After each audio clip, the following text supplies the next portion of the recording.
আপনারা দেখছেন এমকেসিএন রিপোর্টার। এই মুহূর্তে আমি জিল্লন। নমস্কার, সঙ্গে রয়েছে আমি অংশিতা। বিস্তারিত খবরে যাওয়ার আগে দেখে নিচ্ছি আজকের সংবাদ শিরোনাম। প্রাণীশালী ই রিক্সা চালকের ঝুলন্ত মৃতদেহ উদ্ধার।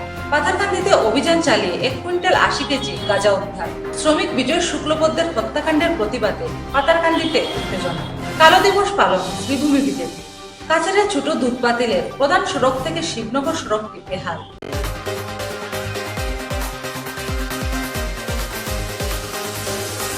কানিশাইলে এক ই রিক্সা চালকের ঝুলন্ত মৃতদেহ উদ্ধারের ঘটনায় রীতিমতো চাঞ্চল্য দেখা দিয়েছে। তার নাম সুনহর আলী, বাড়ি রামকৃষ্ণনগরের ধনিরবন এলাকায়। পরিবারের পক্ষ থেকে খুনের অভিযোগ করা হয়েছে। খবর পেয়ে ম্যাজিস্ট্রেট সহযোগে পুলিশ ঘটনাস্থলে ছুটে যায়। মৃতদেহ উদ্ধার করে ময়নাতদন্তের জন্য শ্রীভূমি সরকারি হাসপাতালে প্রেরণ করা হয়।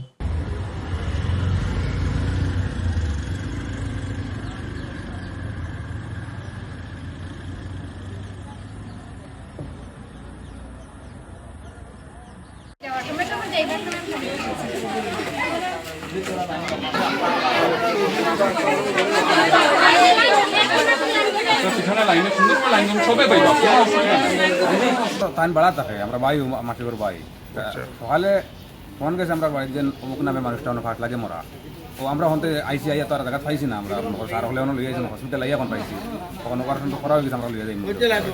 কিতা নাম? সুনাহর আলী, বাড়ি কোন জায়গা? গানির কোন জায়গা ঘটনা করছে? পানি সাহেব তাই না বাড়া তখন খন্ড বেশি হতে করে কিতা করতো তাই? তাই না টুকটুকি গাড়ি চালাইতা ব্যাটারি অটো কিতা মনে হয় আপনার যে ফার্স্ট লাগে? মানে ফাঁস লাগে মরার কোনো প্রশ্ন উঠে না, এই যে জায়গা দিকে আইছি আপনার কোনো প্রশ্ন উঠে না। আপনার সন্দেহ কিতা? এটা মানে দেখুন জোরে মারা হয়েছে, জোরে মারা হয়েছে। আপনার কিতা এফআইআর করছে করবানি কিছু? এফআইআর তো করা হয়েছে অলরেডি। মানে আপনার সন্দেহ আছে? আপনার নাম কিতা? জফর হোসেন।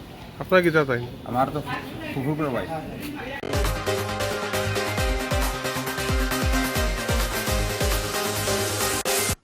পাথারকান্দিতে অভিযান চালিয়ে 1 কুইন্টাল 80 কেজি গাঁজা উদ্ধার করেছে পুলিশ। স্থানীয় কলকলি বস্তির মনিরুল ইসলামের বাড়িতে আচমকা অভিযান চালায় পুলিশ এবং সাফল্য পায়। এর অবৈধ বাজার মূল্য প্রায় 6 কোটি টাকা হবে বলে পুলিশ জানিয়েছে। অভিযানে মনিরুল পালিয়ে গেলেও তার সহযোগী রানা দাসকে গ্রেফতার করেছে পুলিশ। কোথায় পাচারের পরিকল্পনা ছিল এ নিয়ে তদন্ত চালাচ্ছে পুলিশ। এটা খবৰ আহিছিলে আৰু সেই সূত্ৰে আমাৰ অচি পাথাৰকান্দি তেখেতৰ নেতৃত্বত এটা অপাৰেশ্যন চলিছিলে আৰু এই অপাৰেশ্যন আছিলে আমি যিহেতু খবৰ আহিছিলে ড্ৰাগছ নিষিদ্ধ ড্ৰাগছ গাঞ্জাৰ ষ্ট'ৰেজ হোৱা হৈছে বুলি আৰু তাৰ গাঞ্জাৰ ব্যৱসায় বহু মানে চলাই থকা হৈছে বুলি খবৰ আছিলে আৰু নিৰ্দিষ্ট আমি তাৰপিছত ইনভেষ্টিগেশ্যন যেতিয়া ইনিচিয়েল কৰিলে এনকুৱাৰী কৰিলে তেতিয়াহ'লে ষ্ট'ৰেজ হোৱা লোকেশ্যনটো ট্ৰেক কৰিলে অচিয়ে আৰু তেওঁৰ নেতৃত্বত টীম গৈ পেলাই সেই উক্ত স্থানত যেতিয়া চাৰ্চ কৰিলে তেতিয়া টোটেল গাঞ্জাৰ পেকেট টোটেল 90 পেকেট 90 পেকেটত হিচাপে 90টা পেকেট ৰিকভাৰ কৰিব সক্ষম হ'ল আৰু ৰিকভাৰ কৰাৰ পিছত ডিউটি চিজ কৰা হ'ল আৰু ওজন কৰা হৈছিলে। তেতিয়া ওজন কৰা কমকৈ তেওঁলোকে তাত বিভিন্ন ধৰণৰ পেকেট 90টা আছিলে, তাৰ 5 কেজিৰ পেকেটো আছিলে, 10 কেজিৰ পেকেটো, 11 কেজিৰ পেকেট, 12 কেজিৰ 4টা ধৰণৰ আছিলে আৰু টোটেল ওজন কৰোঁতে টোটেল 1080 কেজি মানে 1080 কেজি হিচাপত উদ্ধাৰ কৰিবলৈ সক্ষম হৈছে তাতে। আৰু এই সংক্ৰান্তত এজন ব্যক্তি জড়িত ব্যক্তি তেখেতক গ্ৰেপ্তাৰ কৰিবলৈ ৰাণা দাস, তেখেতৰ 55 ইয়াৰ্ছ, তেখেতক এপ্ৰিহেণ্ড কৰা হৈছে। আৰু এই গোটেইখিনি গাঞ্জা যিখিনি নিষিদ্ধ গাঞ্জা যি উদ্ধাৰ কৰা হৈছে এইখিনি আমি উদ্ধাৰ কৰা হৈছে from the house of Moinul Ali, Kakoli বস্তি আৰু পাথাৰকান্দি PSৰ আণ্ডাৰ।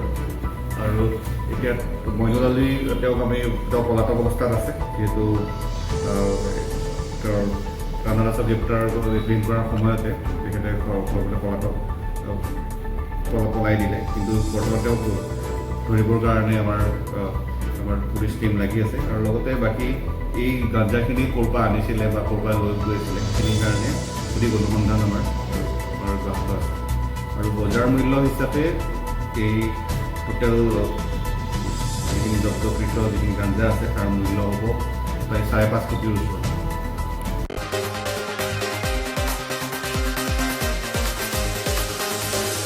পাতারকান্দির পুতনি চা বাগানে বছর 60-এর শ্রমিক বিজয় শুক্লবৈদ্যের নৃশংস হত্যাকাণ্ডে উত্তেজনাকর পরিস্থিতির সৃষ্টি হয়েছে। বুধবার বাড়ি থেকে বের হননি, পরে রক্তাক্ত অবস্থায় মৃতদেহ উদ্ধার করা হয়। মৃতদেহের মাথায় একাধিক আঘাত ছিল। খবর পেয়ে ম্যাজিস্ট্রেট সহযোগে পুলিশ ঘটনাস্থলে পৌঁছে মৃতদেহ উদ্ধার করে ময়নাতদন্তের জন্য হাসপাতালে প্রেরণ করে। পুলিশ এ নিয়ে তদন্ত শুরু করেছে। এই ঘটনা কার্যত নিরাপত্তাহীনতায় ভুগছেন এলাকার জনগণ।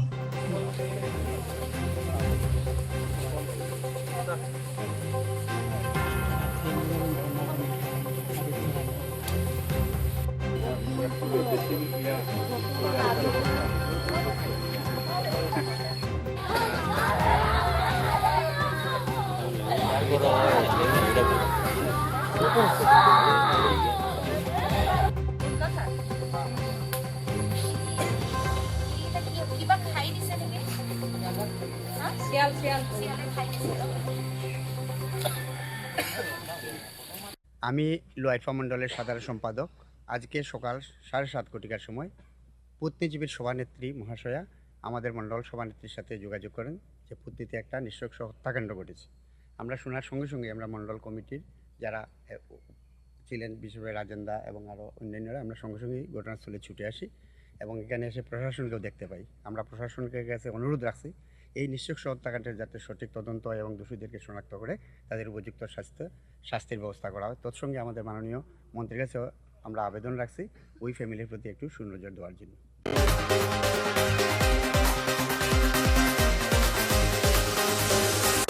কংগ্রেসের জরুরিকালীন অবস্থার বিভীষিকাময় দিনগুলির স্মৃতিতে 51 সংখ্যক কালো দিবস পালন করেছে শ্রীভূমি জেলা বিজেপি।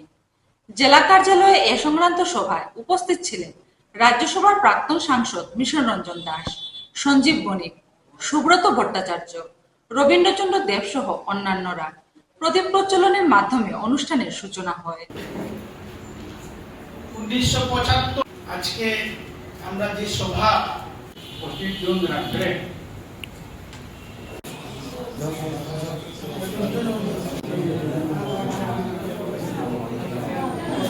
আসন গ্রহণ করার জন্য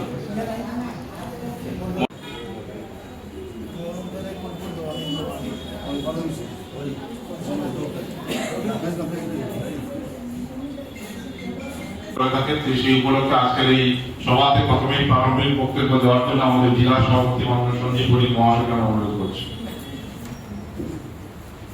আজকে যে কথাটি আমি বলছিলাম যে ভারতবর্ষের ইতিহাসে 1975 ইংরাজি মানে 51 বছর আগে যে 25 জুন তারিখটা ছিল, আর সেটা ভারতবর্ষের ইতিহাসে একটা কালো অধ্যায় হিসাবে প্রতিষ্ঠা পেয়েছে।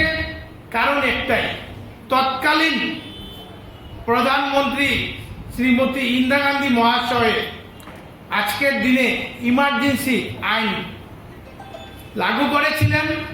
আর এই ইমার্জেন্সি আইনের মধ্য দিয়ে ভারতবর্ষের সংবিধানের সর্বস্তরে যে আইনের ভিত্তিতে, যে সংবিধানের ভিত্তিতে ভারতের গণতন্ত্র পরিচালনা হয়, সকল কিছু স্তব্ধ করে উনি ভারতবর্ষে ইমার্জেন্সি আইন তৈরি করে উনার ইচ্ছা মতো ভারতবর্ষকে পরিচালনা করেছিলেন। ঘোষণা করা হয় সেটা ছিল ইন্টারনাল ডিস্টারবেন্স। ওই সময় ভারতের সংবিধানে দেশে জরুরি অবস্থা ঘোষণা করার ধারা ছিল সংবিধানের 352 ধারা বা 352 অনুচ্ছেদ। এই অনুচ্ছেদের 3টি কারণে দেশে জরুরি অবস্থা ঘোষণা করা যাওয়ার ব্যবস্থা ছিল। কিন্তু ইন্দিরা গান্ধী যে 25 জুন জরুরি অবস্থা ঘোষণা করলেন রাত্রে, গভীর রাত্রে, এটা তো এই যে ইন্টারনাল সিকিউরিটি কোনো থ্রেট ছিল না। ওই সময় তো কোনো বাংলাদেশ থেকে কেউ আক্রমণ করে, বাংলাদেশ সবাই জন্ম হয়ে গেছে আগে, বা পাকিস্তান বা চীন বা শ্রীলঙ্কা, এরকম কোনো দেশ থেকে আমাদের দেশে আক্রমণের কোনো বিষয় ছিল না, কোনো প্রকার হুমকি ছিল না।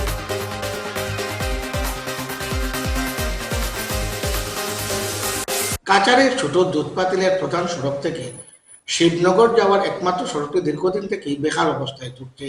এ নিয়ে চরম দুর্ভোগ এবং অসুবিধায় পড়েছেন এলাকাবাসী। এ থেকে পরিত্রাণ পেতে স্থানীয় শিবশক্তি ক্লাবের উদ্যোগে আয়োজিত সভায় চাঁদা তুলে রাস্তা সংস্কারের সিদ্ধান্ত গৃহীত হয়।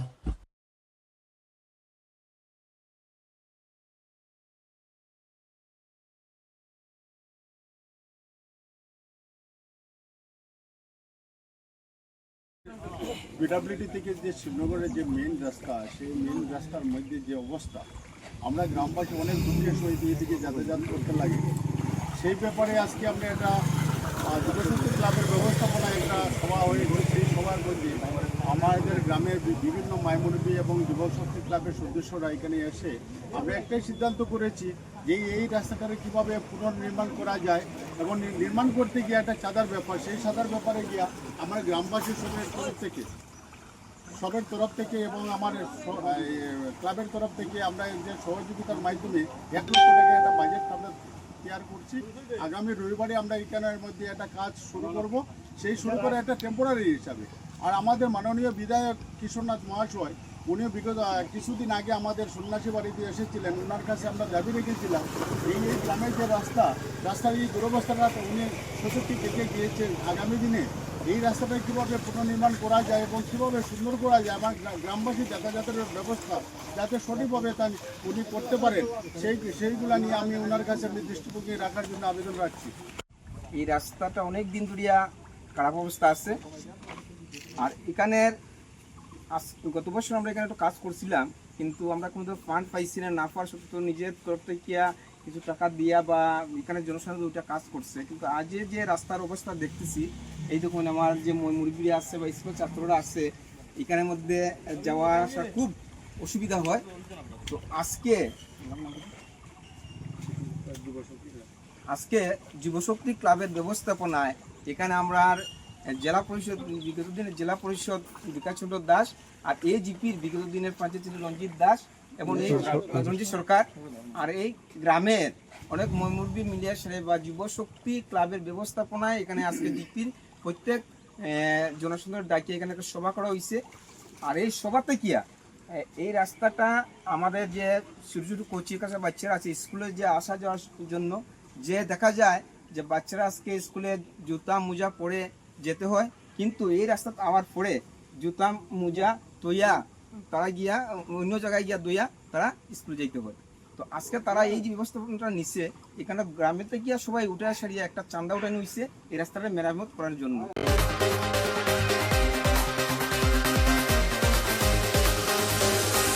MKCN রিপোর্ট আর আজ পর্যন্তই। আগামী দিন আপনাদের সঙ্গে আবারও দেখা হবে একই সময় একই চ্যানেলে। নমস্কার।